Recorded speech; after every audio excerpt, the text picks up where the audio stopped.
עץ חיים היא למחזיקים בה ותומכיה מאושר תרחיה דרכי נועם וכל נתיבותיה שלום.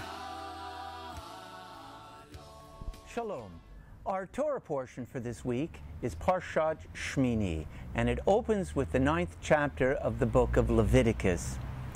Now, I want to draw your attention today to the 10th chapter, which contains a narrative, a story, the only story in Shemini.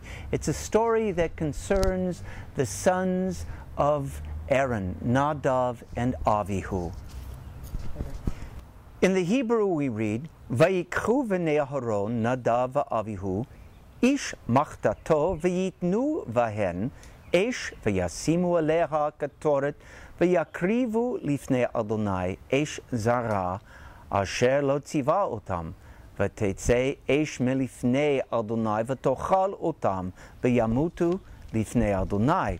Now Aaron's sons, Nadav and Avihu, each took his fire pan, put fire in it, and laid incense on it.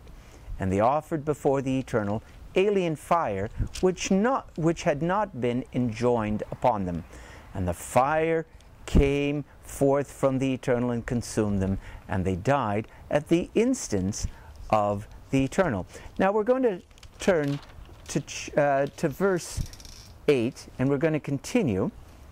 I'll just do it in the English here. And the Eternal One spoke to Aaron, saying, Drink no wine or other intoxicant, you or your sons, when you enter the tent of meeting, that you may not die. This is the law for all time throughout the ages. For you must distinguish between the sacred and the profane, and between the impure and the pure.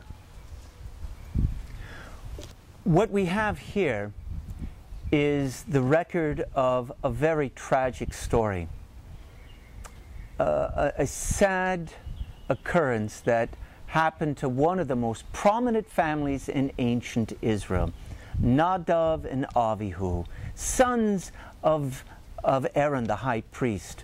The nephews of Aaron die when they offer this Esh Zara, this alien fire before God in front of the altar. We can only imagine the pain that Aaron and his family must have experienced at the loss of these two young men. Now the question that arises is this: what was the nature of this Esh Zara, this alien fire that they offered before God? Now there are many explanations as to what it was. One explanation is that Nadav and Avihu attempted to introduce some sort of pagan influence into the sacrificial offerings that our ancestors made, and this would have been a very serious offense.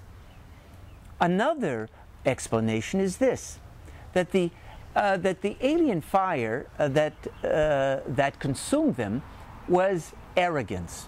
These were two young, impatient men who would not or could not wait for their turn to assume the leadership role in the priesthood. And in a sense, they pushed their father aside. They assumed power and privileges to them that for which they were not ready. So this alien fire was the alien fire of impatience and arrogance. Now a third explanation of the alien fire is this, and it's based on that 8th verse that I read to you, that says that you shall not appear before God, that Aaron and his sons were not allowed to appear before God after having drunk wine or taken any other intoxicant. And the reason for that was that they had to be able to distinguish between the sacred and the profane, between the pure and the unpure. So, some people have said that the alien fire that consumed Nadav and Avihu was some sort of intoxicant, which is rather interesting. We think of alcoholism and drug abuse as something rather modern and contemporary, when the Torah seems to be implying that these phenomena are as old as humankind itself. It's easy to be judgmental of Nadav and Avihu. It's easy to be judgmental of young people who abuse alcohol and drugs. We can say, oh, they're irresponsible. They just want thrills, that they are incapable of withstanding peer pressure. We can condemn them and judge them in all sorts of ways.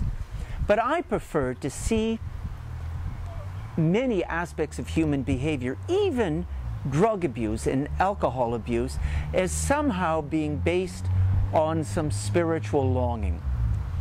All of us at times in our lives experience loneliness. All of us at times have a gnawing feeling of emptiness inside of us. And I say that that is this sense of alienation from God. All of us, from time to time, even though we may not understand it in these terms, want to stand in God's presence.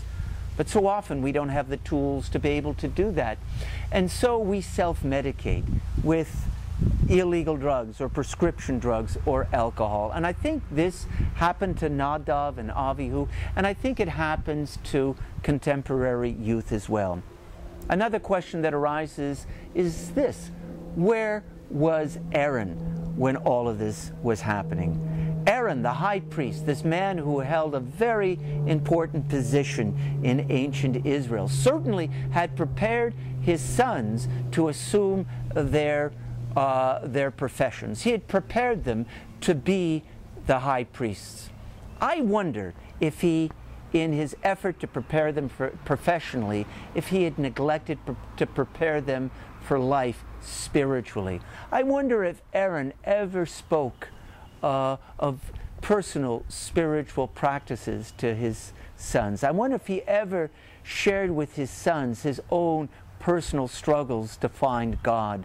I wonder if he ever addressed those deep spiritual questions with his sons that all human beings have to face at some time or another in their lives. And I think this is a mistake that we all make as parents. We, in our zeal to prepare our children to make a living, to educate them to be able to assume some sort of profession or another, we often neglect their spiritual education. This is something that we must be aware of, and this is something that we must address.